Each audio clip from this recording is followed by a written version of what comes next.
This is Logan Sekulow with a friendly reminder from the IRS. Time to declare your stolen goods on your 2021 tax filing. Keeping you informed and engaged, now more than ever. This is Sekulow. We want to hear from you. Share and post your comments or call 1-800-684-3110. And now your host, Logan Sekulow. That's right, this is Logan Sekulow coming to you. We are live right now. I know a lot of people right now are pre-recorded, but nope, we're here. We are live. Joining me in studio, Will Haynes. We've got a packed hour coming up, including guest Mike Pompeo and Rick Grinnell joining us in the next segment. Will be Mike Pompeo, and later in the show, Rick Grinnell. We got a lot to cover, but maybe the first thing, and I want to hear from you about this. I know you're listening. I know you're ready to call. Maybe you haven't gotten it yet, but your 2021 tax guide for individuals just came out. And look, it's new, it's refreshed, it's under the Biden administration, if you will. And there's an interesting portion of it. That's right. When you're trying to decide what you need to declare, how you need to, make sure everything is listed. Will, there is a new section that has been added, and it is under stolen property. That's right. Yeah. So if you steal property, you must report its fair market value in your income in the year you steal it, unless you return it to its rightful owner in the same year. Yes. Yeah, I'll repeat that for you. Stolen property. This is from the IRS. This is their actual words. You can find it on their website right now. We didn't doctor it. We didn't edit it. It's in between sharing gig economy and transporting school children is... the logical place to place this. And there's, there's scholarships, sale of personal items, sale of home, all those normal standard ones. But then stolen property. If you steal property, you must report its fair market value in your income in the year you steal it, unless you return it to its rightful owner in the same year. So make sure, whatever you stole this year, that you're going on to Google, you're looking up the fair market value of everything you stole, and make sure you report it on your income taxes this year. Unbelievable. Again, it feels like you failed as a country when this stuff starts happening. I want to hear from you about this because I'm sure you've had your dealings with the IRS, but are you sitting there thinking about how insane it is in having to file your taxes and the complicated mess that it is already for so many people? Then add on to it the fact that they are making sure that if you did illegal activity, if you stole property, that means stole anything, that you still are declaring and paying your taxes. They will make sure that you are at least doing your part for the U.S. economy, making sure that we're making sure they get their cut of the stolen property. The same agency that was targeting conservatives with a BOLO list, right, is giving you guidance on how to report the income from your stolen property. Yeah, so just think of it in those terms. Yeah, it's absurd. It's insane. It doesn't feel like it could possibly be real. And when, Will, you sent me late last night the articles that started to come out, I was like, well, this has got to be from we talked about media trust. This has to be coming from some, overly, hyper right-wing, conspiracy type website. You look, no, it's coming from like NBC News. And then you look, I'm like, well, let's look at it. And then you send me a screenshot. And then I looked at the actual website for myself. I pulled it up, found that quick guide, went through it, and there it is. One of not that many bullet points. You can at least give it to the IRS for this easy voter guide, or not voter guide, sorry. That's a slip. IRS tax guide is that under the maybe dozen things listed, stolen property is one of them. I want to hear from you about your dealings with the IRS. Maybe you are actually one of those people who pays your taxes and doesn't steal. And if you do steal and you do declare it, well, I'm not so sure these are the smartest thieves. But like you said, they're different agencies. They maybe not interact. So it could be like, hey, I got this new TV. It's awesome. It was Black Friday pricing. Is that fair market value? Fair market value. Because I don't know. I got eBay, it for $400. Look it up, see what the comps are. Yeah, because I stole it at $400, but really it goes for $750. Right. So I don't know. Give us a call, 1-800-684-3110. Hey, I know we're having fun here, but in the serious world, we'll be joined by Mike Pompeo in the next segment to talk about a lot of deeper, a lot more interesting discussion coming up, but I do want to hear from you. We'll get some phone calls screened during this next segment with Mike Pompeo at 1-800-684-3110. And again, I appreciate all of you who supported the work of the ACLJ this year as we wrap up the year. Thank you so much, and you can still do that into the end of the month, into the year giving at aclj.org. In my time in service, both as the CIA director and as Secretary of State, I watched the good work that the ACLJ was doing here in the States and all across the world. The ACLJ's work at the UN, overseas with the European Court of Justice, is incredibly important. We have on our team lawyers, non-lawyers as well, that are policy experts. They're all engaged in foreign policy issues. We have been focused on protecting the nation state of Israel, particularly before the United Nations. We don't shy away from the battles that are going on at the UN and just complain about them. We actually try to go in and do something positive and actually affect change. The risk of a incomplete or unsolid relationship within the United States of America and Israel is real. Israel is very important to the ACLJ, and we will always fight for Israel's rights. We had a series of cases at the European Court of Human Rights, primarily dealing with religious liberty. And as Secretary of State, I saw this too. Nations that had more religious freedom were on firmer footing. They had better democracies. America has always been the world leader in religious liberties, in freedom of conscience and freedom of speech. We've taken the First Amendment, and that has been our cornerstone. It's to defend the rights of people of faith and others that are having their rights abused. We not only hold our government accountable, but we hold other governments accountable. You have to keep the battle going when it's not cool anymore, when it's not the #1 story on TV. You have to actually be committed to fighting it out, or else you'll never win. The ACLJ's front and center on this. We're in a matching challenge campaign. Any amount you donate, we get a matching gift for. Your support of the ACLJ enables us to do all of this. Go to aclj.org today. That's aclj.org.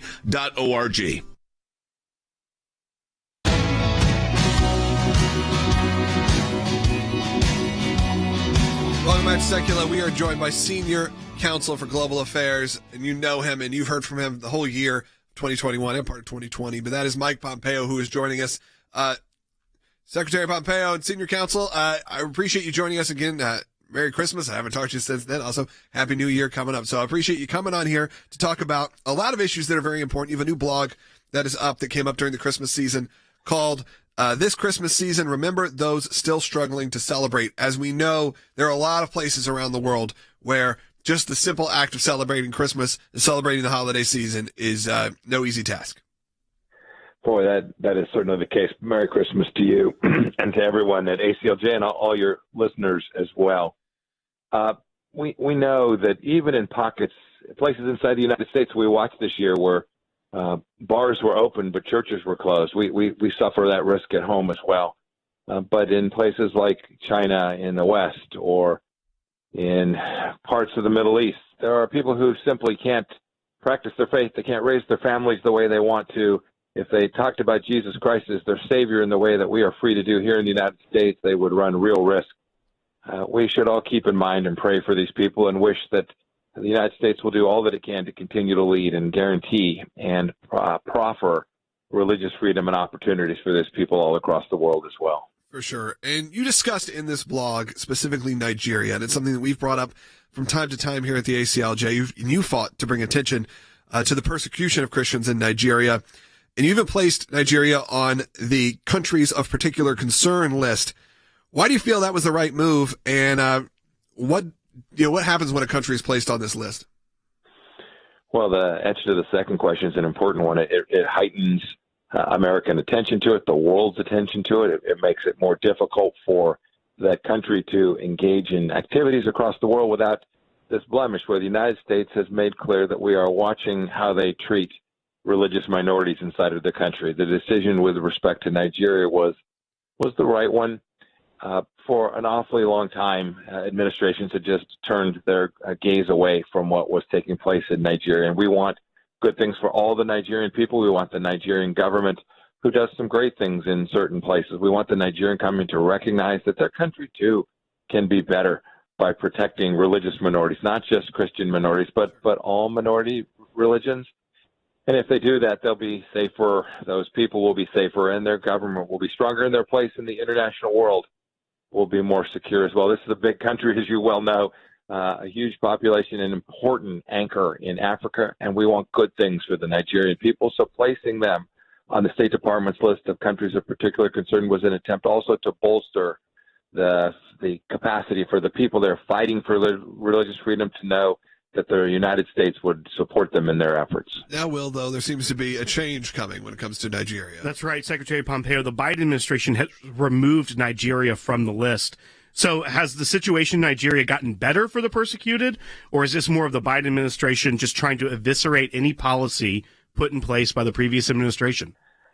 I actually think it's worse than that. I wish it was just anti-Pompeo or anti-Trump. I think this administration has placed religious freedom everywhere in the world, and Nigeria is a good example. They've placed religious freedom behind the other things that they care about, climate change being foremost among them, right?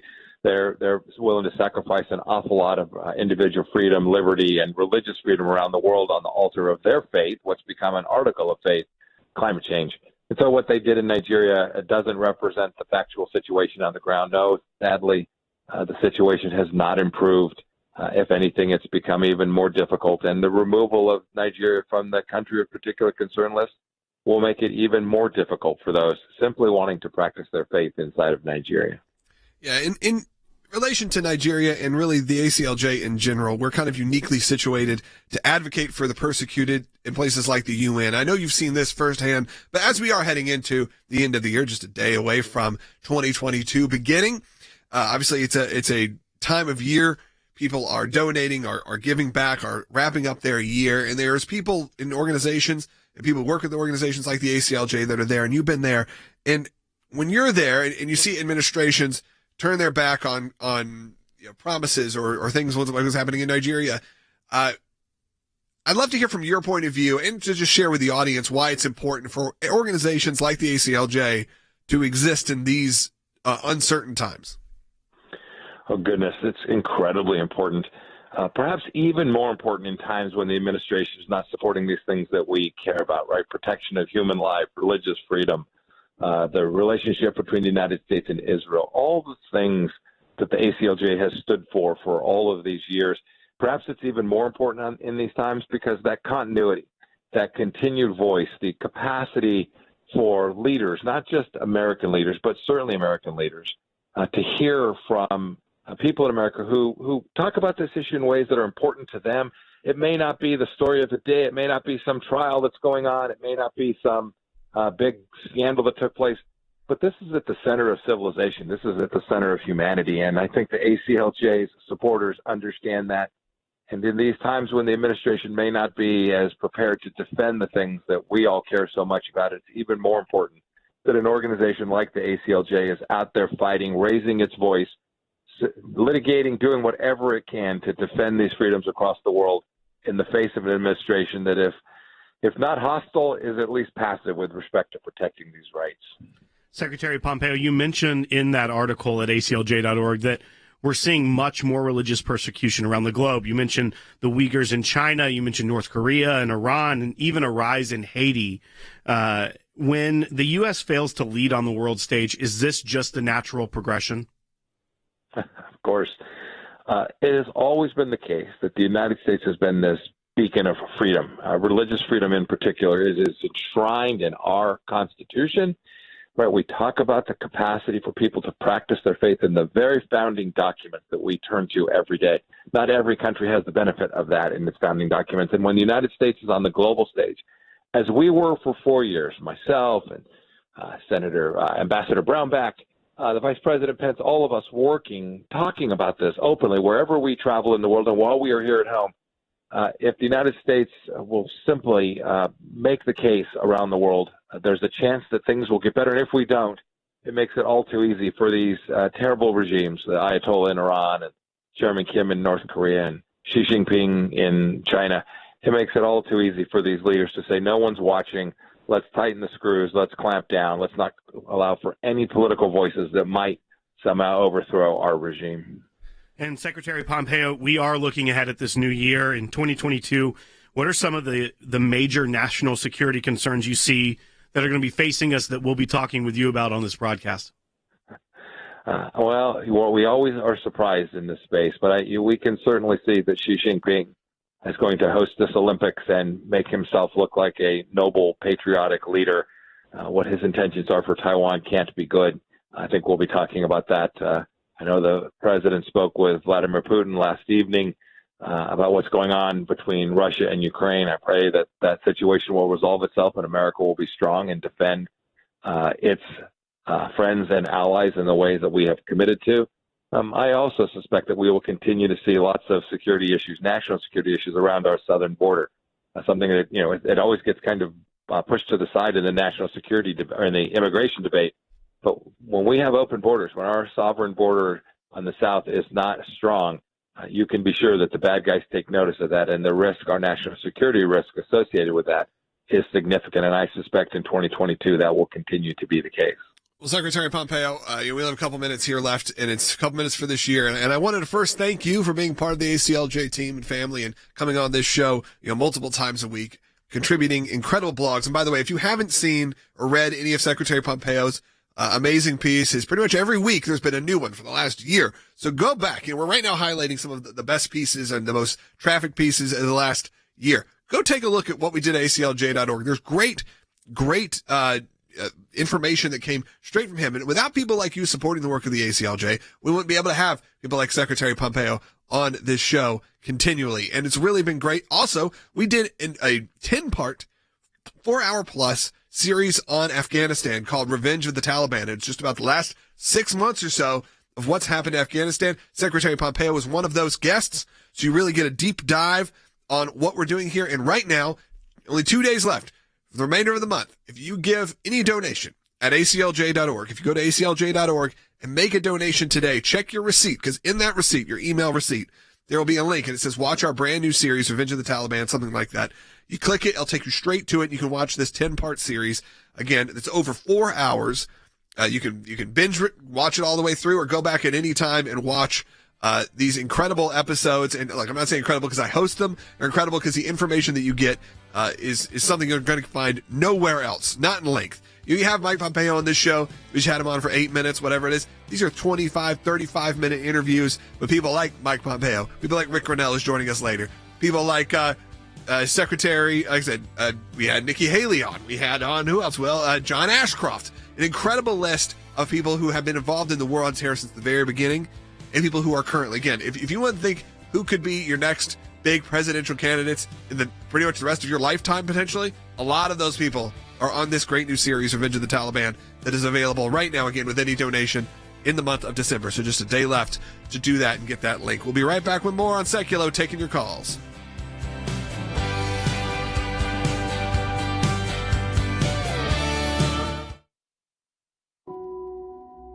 Intelligence community has assessed that the Afghan government will likely collapse. That is not true.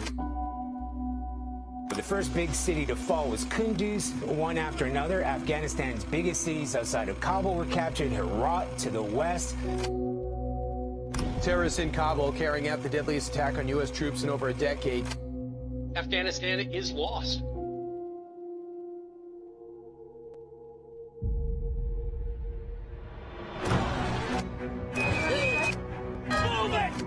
Freedom came under attack. On my orders, the United States military has begun strikes. At my direction, a small team of Americans carried out the operation with extraordinary courage. They killed Osama bin Laden. Al-Baghdadi is dead. It's time to end America's longest war. We'll do it responsibly. Rushing to the airport, behind them, the sound of gunfire. Deliberately. Countless Afghans who helped American troops were left behind. And safely. Afghans by the thousands desperate to escape life under the Taliban.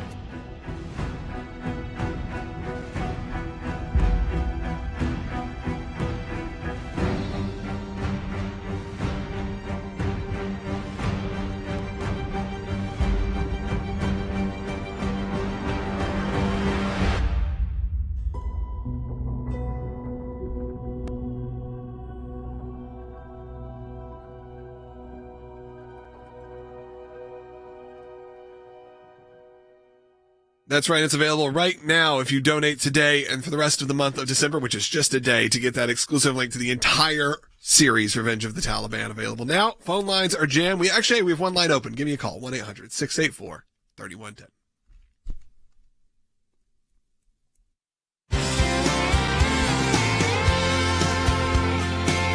I want to thank Mike Pompeo for joining us, but I do want to go back to the topic that we started with today, which is, Will, if you haven't been listening, the IRS put out their, quick guide to make sure you know how to file your taxes this year, where they call it Tax Guide 2021 for individuals that came out. Of course, there's normal things like sale of personal items, how you're going to, account for that, and then sale of home. Let's see some other ones. Payment for services, prizes, even. Okay, you understand? Maybe you went on Wheel of Fortune. On Wheel of Fortune, yeah. We both thought Wheel of Fortune. Why is that, do you think?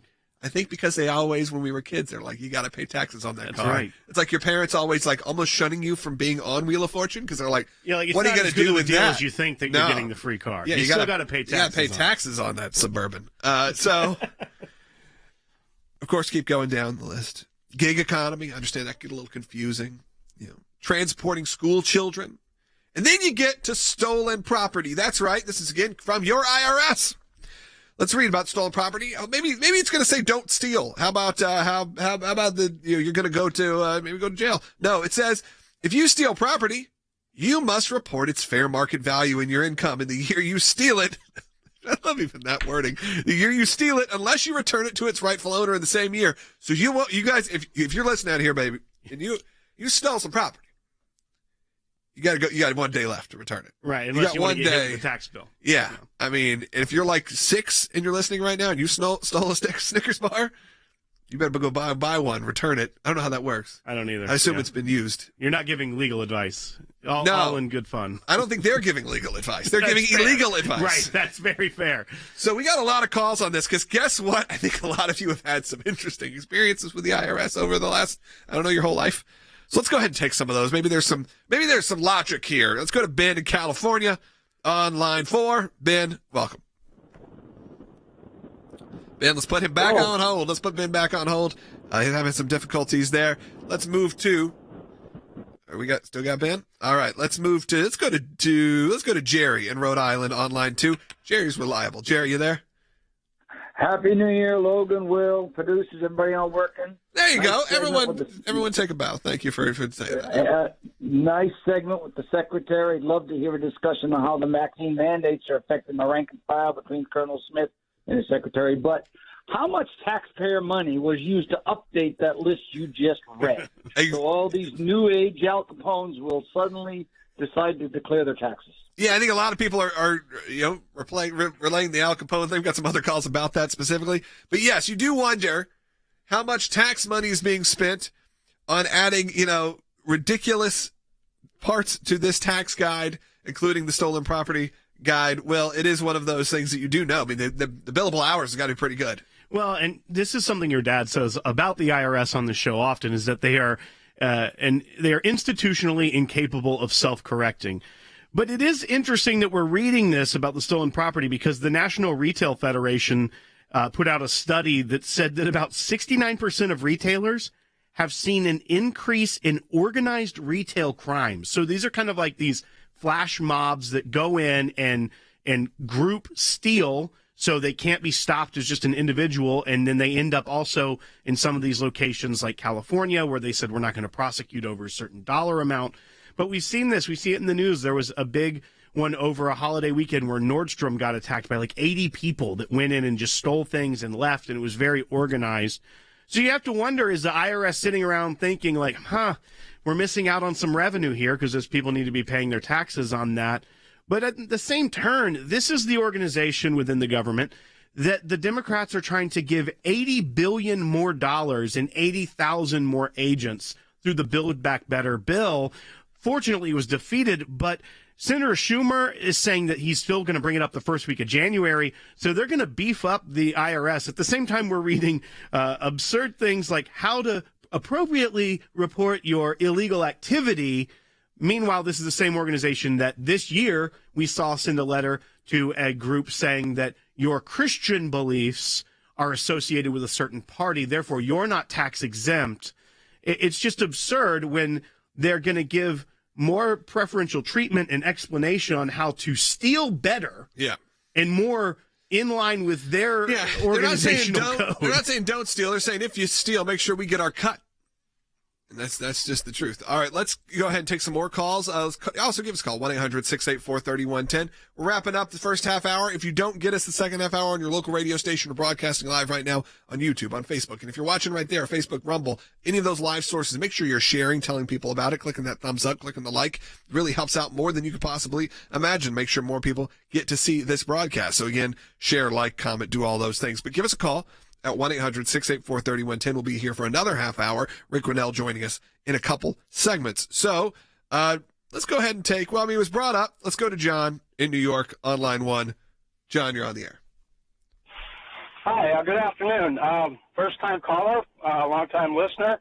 But, I was working on the Al Capone thing also. You know, the government didn't have lawyers or enough proof to put him away on the criminal side, so they used the tax code against him. And now when you have the tax code, working with you on this, I understood that it could possibly possibly cover bribes also. So if you take, from what I understood, if you take a bribe and you don't report that on your taxes, then, you could get John, trouble there. What it shows is that our system is fundamentally broken. I mean, that just shows the IRS is fundamentally broken when you're having to pull these kind of strings to potentially get what they want out of this, which is, like you said, sort of the funny, shocking side of the title. But if that is the true reason, then we need a complete restructuring of the system. Well, and to John's point about they did end up getting Al Capone because of all his illegal activity that he was not paying taxes on.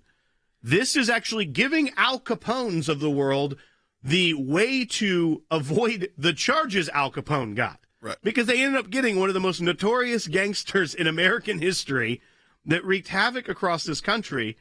They ended up getting him on tax evasion because he wasn't paying taxes on the bootlegging and the criminal activities that he was doing. So, it is absurd to think that they're giving you the guidelines right here in this document, Publication 17 for 2021, how Al Capone could have, if only in the tax year I had just filed. Would have been fine. Listen, we got a minute and a half till the last half hour, or first half hour is over here. If you don't get us on your local station, as I said, we're broadcasting live right now on social media. If we are going to lose you here, some of you got to go. I understand, but what I want to do first is encourage you to go to aclj.org, support the work we're doing here. It doesn't just keep this show going, keeps lawyers employed, keeps us actively engaged in your communities and working for you. And for those people who do need the services of the ACLJ, the legal services, they get it at zero cost to them. It is just how it works. You request legal help. If it's something that's within our scope and we take on your case, we do it for you. And that's only because of people like you who support the work. So I want to encourage you all to go to aclj.org. Sure, you get the perk of being able to watch this new 10-part series, but beyond that, it helps more than you possibly can imagine. Again, that's at aclj.org.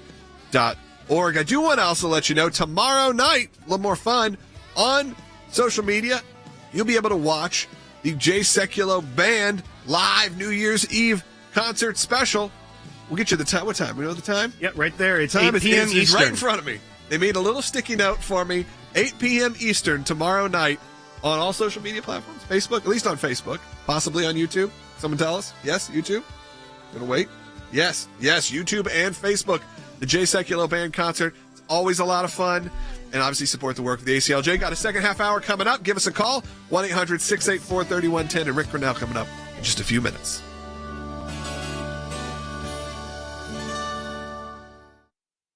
Here's what I want to say to our ACLJ members, or for those of you that enjoy watching this broadcast. Whether it is going after the deep state, whether it is litigation that we're engaged in, whether it is defending the persecuted church and getting individuals out of prison because of their faith in other countries, whether it's training lawyers to fight for religious liberty, not just here in the United States, but around the globe, whether it is producing a daily, 5 days a week, 1 hour live television and radio broadcast heard on thousands of radio stations, on TV platforms, on social media platforms. Your support of the ACLJ enables us to do all of this. We want to encourage you to support the work of the ACLJ, and when you do that, you're supporting our production teams, our videos, whether it's that kind of production and other things that we are working on. The ACLJ is front and center on this. We're in a matching challenge campaign. Any amount you donate, we get a matching gift for. Go to aclj.org. Keeping you informed and engaged, now more than ever. This is Sekulow. And now your host, Logan Sekulow. This is Logan Sekulow, wrapping up the year in fashion with the IRS. You know, your favorite people. A lot of you guys have called in with your comments and your thoughts on the IRS because the new tax guide came out. And that's right in the smack dab middle of all the different things you need to report. A couple things have come to light. One is stolen property. That's right, between sharing a gig economy and transporting school children, you have stolen property. If you steal property, this is exact words coming from the IRS, unaltered, unedited. Stolen property. If you steal property, you must report its fair market value in your income in the year you steal it, unless you return it to its rightful owner in the same year. So there you go. You got your friend's lawnmower. You haven't returned it yet? Better go do that real quick. You got a day. Yeah, what's the definition of stolen here as well? Like, if you're borrowing from a friend, is that included as income? They got to pay taxes on that. But if you're loaning it and they don't know you're loaning it. You acquired it. You know, it's a gray area. There's also bribes, Will, in here, you said? That's right. So bribes, it's very short. It says bribes must be included on your income. There's a section on kickbacks. You must include kickbacks, side commissions, push money, or similar payments you receive in your income on Schedule 1, Line 8Z, or money? Schedule C. Don't know, but it push doesn't money sound is good. like when your wife has a baby and you're like, I forgot to get a present. Yeah. Here's some cash. You know, the dad joke. If you want to learn how to anger your pregnant wife, just give her just a wad of cash, and then tell her she has to report it on. Just like, you got to make sure it's not on mine. It's right. not on my tax. We got to make sure we remember the count for this. So I know we're being silly here, but it feels silly. It feels insane. Let's go ahead and take a quick call. If you want to call in, 1-800-684-3110. Let's got Judy, who's calling in South Carolina on line 3. Judy, you're on the air. Hi, Logan. Thank you for what y'all do for informing and defending us for our freedom and our rights. We thank you. I support you, and I really think highly of you. Several things here. First of all, I love the calls you've had earlier. I've been laughing about them. And, you know, the government's just teaching us that we can steal, but just be sure to return it before the end of the year so you don't have to report it on income tax. So they're teaching you to steal or borrow, as they said, and get away with it at least for a year, because you think of all the illegal aliens that are coming in our country, they're borrowing their homesteads until they can find another one. Judy, I mean, it's not even saying borrowing. I mean, it's saying stolen property. It's saying if you just straight up, you know, you're one of those people who go up and steal Amazon packages off of people's front porches, guess what? Not that that has happened to many of our production staff, obviously, this year. Guess what? You got to make sure you got to open that thing first and make sure what you're accounting for. You got to look it up for the fair market value, which, I mean, like we said, secondary market. I mean, you got to definitely keep a good ledger, because if you, as a thief, get audited and you're like, well, you only reported that toy train as $30, but we are seeing it on Amazon as a $60 value. It is a collector's item. It's a collector's item. It's gone up in value. It's hard to get. It's like the magical pixie things that were this Christmas with like the big present. It's the same. Those were going for like $200. You know, it's the same deal. You got to make sure you look for that fair market value. Look, we're going up to a break here in the next segment. Next segment, right? Yes. We're going to be joined by Rick Grinnell. And Rick obviously has a lot to say. It has for the last year with us. Here's a tweet he put out just to set you up. And if you want to give us a call, really, we're taking calls on the tax situation, but if you want to call on this too, after Rick, we'll take as many calls as we can. Here's a tweet he put out, and I'll restate it again. A career Foreign Service officer at the State Department tells me that the U.S. policy on Russia and Ukraine is to not have any distance from the Europeans. Whatever the Europeans want is the Biden policy. This is scary. They control him, and Putin knows it. Look, I'm going to ask him, to explain, to dive a little bit deeper into what he's talking about. Because I think people see some of those words, they freak them out a little bit, and maybe they should be freaking you out a little bit. And we're going to be taking your calls and questions on air as well. 1-800-684-3110. Again, final days of our December challenge. Be a part of it. ACLJ.org. It's the biggest month for the organization. Tomorrow night, we'll be doing our final push with a little bit of fun with the Jay Sekulow Band's New Year Spectacular, running live on Facebook and YouTube at 8 p.m. Eastern Time. So make sure you join us live for that. It's going to be a lot of fun. We'll be right back.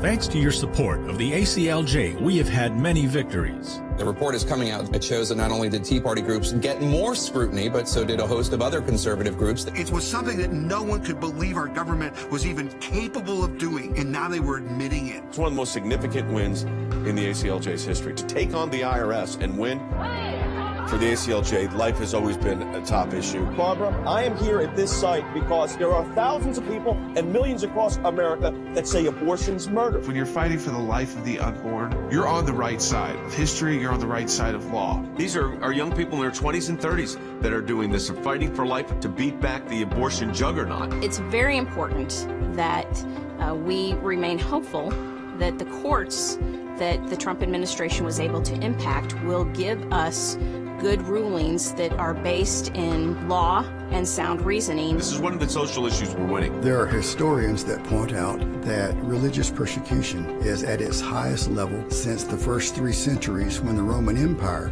led religious persecution. A mid-state pastor's family is fighting to bring him home. We are getting my husband after 7.5 months.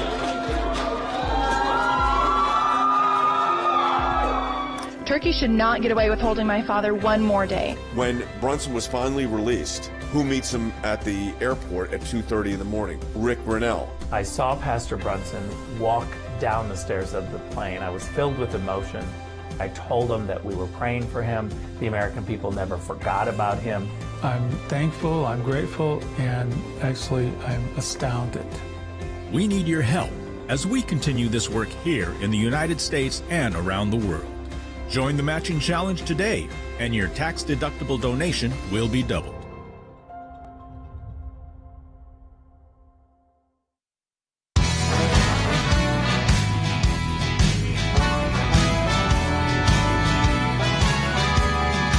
Welcome back to Sekulow. We are joined by Rick Grinnell for, the last time of the year. Rick, Happy New Year. And this tweet came out from you just a little bit ago, yesterday evening, and I wanted to get your thoughts on it, and maybe you can break it down for our audience. As you said, as a career foreign service officer at the State Department tells me that the U.S. policy on Russia and Ukraine is to not have any distance from the Europeans. Whatever the Europeans want is the Biden policy. This is scary. They control him, and Putin knows it. I think a lot of people read that, Rick. They get concerned because you hear a lot of words, buzzwords, sort of boogeyman words. You don't want to be freaking everyone out. But this is a real topic of concern when it comes to the way we will be treating the situation, which maybe people don't even know about, that's really going on currently with Russia and Ukraine. Hold on, I think Rick, hold on one second. We don't think we have your audio, so we'll get you back in just a second. Look, we think we had a year where this did not happen. So you know what? To wrap up your final segment, we decided to, maybe it's a prank. It's like an end of the year prank. Gotcha, Rick. It's fine. Give us a second. We'll get back to it. Is it possible if we can take a phone call while we wait? Let's take a quick phone call. A lot of people are waiting. Rick, give us just a minute. You want to go to? Let's go to John in New Mexico. John in New Mexico, 6. You're on the air. You lucked out, but there was a technical difficulty. You got on early. Okay, that's good. I'm actually a tax lawyer. I'm normally a conservative, but I'm very liberal when it comes to giving free tax planning advice. So stealing a lawnmower or a bicycle is basically inconsequential tax-wise. My thinking is go big or go home. I mean, if we're just going to just say it's just one of the line items now, stolen property, maybe you're right, John. This is a low-income tax year for many folks. It may be advantageous to steal something big like a motorhome before the year ends, then claim it as income this year while you're in a low tax bracket. Enjoy it for the weekend, and I'm thinking Red River, New Mexico is beautiful this time of the year. Then return the motorhome the first week in January, assuming that your income will be higher in 2022. And you're all clear. There you go. Well, John, first of all, make sure we all know we're being... Know that I'm not a tax lawyer, and don't depreciate the asset very much. Okay. All right, John. I appreciate you calling. That's a great call. Obviously, a little bit sarcasm, a little bit jest to make sure no one thinks here we're advocating for you actually to steal property. But it does feel that way, and it does feel like, Will, that the government is telling you to do it. That's right. Yeah, and that's kind of the absurdity of the whole thing. And we actually have Ambassador Grinnell now on by phone. So thank you for joining us. Yeah, sorry about that technical problem. You looked great, but unfortunately we couldn't hear you. But now we got you on the phone, so you're going to sound even better. We read that tweet from you, and I think people need to kind of, especially as we head into the end of the year, really know why this is an area of concern when it comes to how the Biden administration is treating the situation with Russia and Ukraine and why it's important to us. Well, it's a concern because it's now official U.S. policy. And what that means is that the State Department has instructed through cable a mandate that all embassies in Europe have as their U.S. policy, communicate to the countries where they are in, that our U.S. policy is to do whatever the Europeans want so that we all stay united. Now, look, the reality is that there is power in being united with the Europeans so that we have one voice. There's no question about that. But that shouldn't be the goal. The United States and Europe have fundamentally different threat assessments about Iran, about Putin. I mean, look no further than the Germans who are clamoring and wanting to have this Nord Stream 2 pipeline from Russia. They don't fear a retaliation from Russia. They don't fear the influence of Russia through that pipeline, through having too much energy coming from one country like Russia. We, the United States, have a fundamentally different viewpoint when it comes to Russia. If Germany really feared Russia, like sometimes they say they do, they would be paying their NATO bill, because NATO exists to make sure that Russia doesn't go into Central Europe and the rest of Europe. But the Germans who have a surplus are not paying their NATO bill. It's because they don't share the same threat assessment. They don't fear Russia like the rest of us do. And by the way, the same is with Iran. The Europeans feel like if the Iranians are going to attack, they're not going to attack Europe, and so they want to trade with Iran. So the idea that we have different priorities, different criteria for our threat assessment is a very real foreign policy issue. And so therefore, when Joe Biden says, stay close to the Europeans and do whatever the Europeans want as our U.S. policy when it comes to Ukraine, that's a disaster for the American people. It's not an America first doctrine. It's a Europe first. And by the way, I'll just finish with this, is that no European leader is surprised by this, because they, for 40 years, have watched Joe Biden as a senator, as the vice president of the United States. They know that his Achilles heel, the thing that he values, the thing that he wants from the Europeans, is applause and awards. He wants to be liked by the Europeans. And so therefore, when they say something, they scare him into thinking, well, I don't want to be a pariah. I don't want bad press in Europe. And so I'm going to do what the Europeans want, which is why, as Chancellor Merkel was walking out the door, she went to Joe Biden and said, can you just stop punishing us for Nord Stream 2? Can you allow us to have this gas pipeline? Joe Biden said yes. He said, okay, Chancellor Merkel, so that you'll like me, so that as you're leaving, we can be better friends and good friends, and you think that I'm a good partner, I will do that. So to be honest, it's a personal, selfish move by Joe Biden.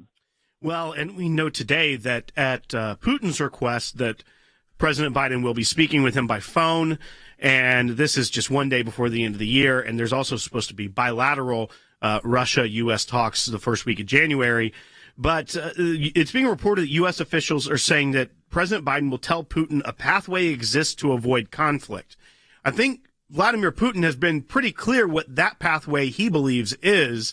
After the disaster we saw back in December between the two leaders, do you have much hope for this phone call that a pathway will exist to avoid conflict? No, you know what Putin hears when Joe Biden says there's a pathway that exists to avoid a conflict? What Putin hears is blah, blah, blah. And he remembers Crimea.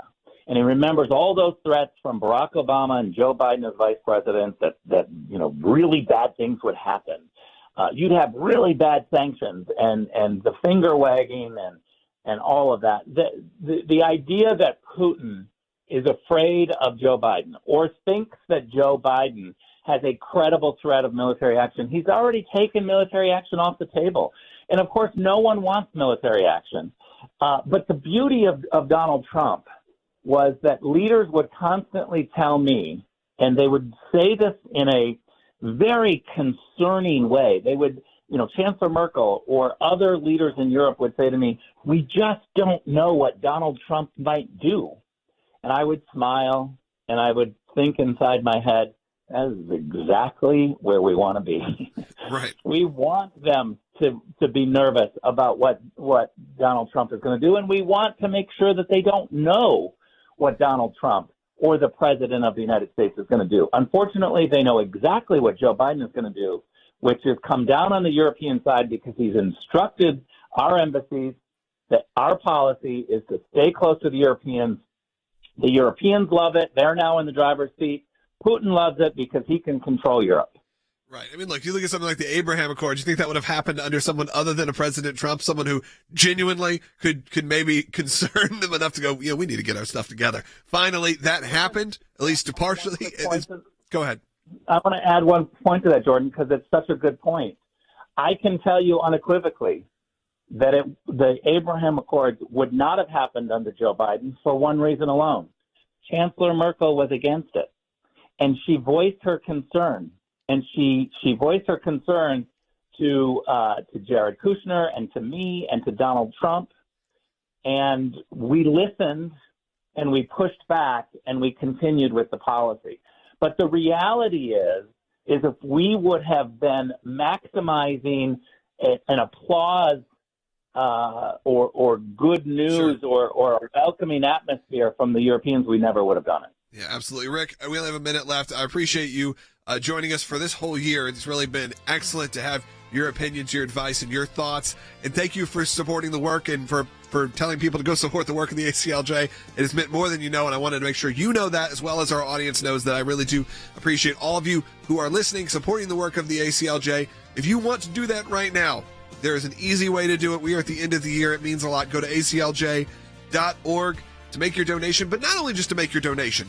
Look around at the site. There's amazing content for people like Rick Grinnell, from Mike Pompeo, and for so many others. Everyone you've heard on this show and beyond. Our amazing legal staff, our amazing writers who are on there. Video production, great series. And, of course, our brand new series, Revenge of the Taliban, available right now. With any donation, check the receipt after you make your donation. There'll be a link to watch it. Rick's in it. Rick is maybe the most popular episode. Not gonna say one way or the other. It's a pretty popular episode of Revenge of the Taliban. We'll be right back with your calls at 1-800-684-3110. When we see something, when we hear something, when we're concerned about an issue, we don't just talk about it. We do something about it. And that goes to our Government Accountability Project. The things that are important are knowing where to look and who to look at. What we're trying to do is get information that we, the people, are entitled to. We sort of call them puzzle pieces because we don't know which ones we're going to need in the long run. But you gather all the puzzle pieces together, and then you start to put them together to uncover the truth, really. The Freedom of Information Act, that's a statute that allows us to get information from the government. Starts with a letter from our offices in Washington to these agencies. And it says, give us this information on these topics. And generally, they don't. And then we go to court. We go through a series of lengthy negotiations back and forth about what they'll give or what they won't give. We may get tons of information that's redacted, and we have to then go back and say, you redacted too much. We can't really find out what you're giving us because it makes no sense. So it goes through a process of litigation. That is how you get information, and that office is going to be more active now more than ever. The ACLJ has been extremely active in vigorously seeking to hold these bureaucrats accountable accountable. We have filed hundreds of FOIA requests. We have received over 20,000 pages of documents in our litigation. How was our government operating? What were they driving at? What was their agenda? What was their motive? And I will tell you, I mean, sometimes the picture that it paints is one of terrific abuse. You're finding a nugget in a gold mine. Occasionally you'll come up with something that is really a bombshell, but you have to persist in doing it, and that's what we do. That's a little bit of what we do through our Office of Government Accountability, and of course that comes under our Office of Government Affairs. So your support of the ACLJ supports all of that.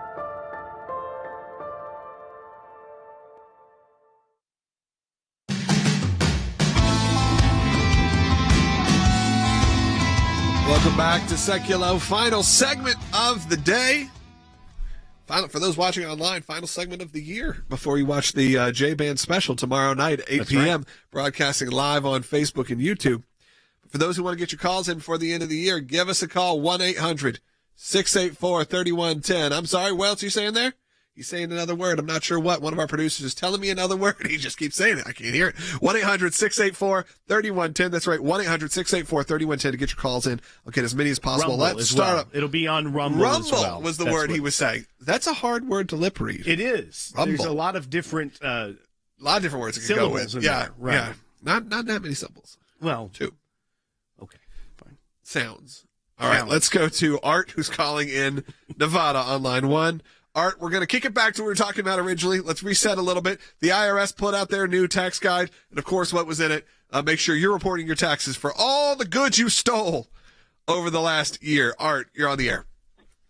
Yeah, Logan, my question would be, wouldn't this in some way make the IRS guilty by association in some form? I don't know anything about law, but yeah, but like they're admitting because they have accessory documentation to the crime. Yeah, right. they have documentation admitting people admitting that they stole items. Yeah, you think that? Yeah, you never know. Anything to maybe abolish the IRS, enforce. I mean, it's a good idea. Give that to our lawyers, see if they can do anything with it. It seems like a very odd thing as well. Like, we're going to take our cut from your illegal activity. Yeah. Like, I mean, when you think of it as a crime syndicate, you feel like an accomplice. It's like the mob boss is like, okay, you're out there doing all your larceny, but you got to pay for protection. Yeah. It feels very mobbish. Yeah. Like if you just watch the brand new Boba Fett series, it feels very much like something straight out of Boba Fett. So you can watch that on Disney Plus. Just an ad there. Free ad. Hashtag not ad. Let's go. Give us a call. 1-800-684-3110. Bill's calling in North Carolina. Bill, you're on the air. Awesome, guys. Happy New Year to everybody. I'd just like to add that, make a comment that the IRS has been broken for a long time when it comes to criminal activity. Yep. Years ago, we were foster parents and moved into being adoptive parents.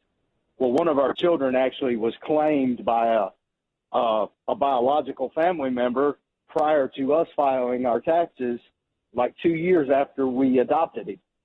And the IRS put the burden of proof on us to prove that this child was even in our home for the duration that he was.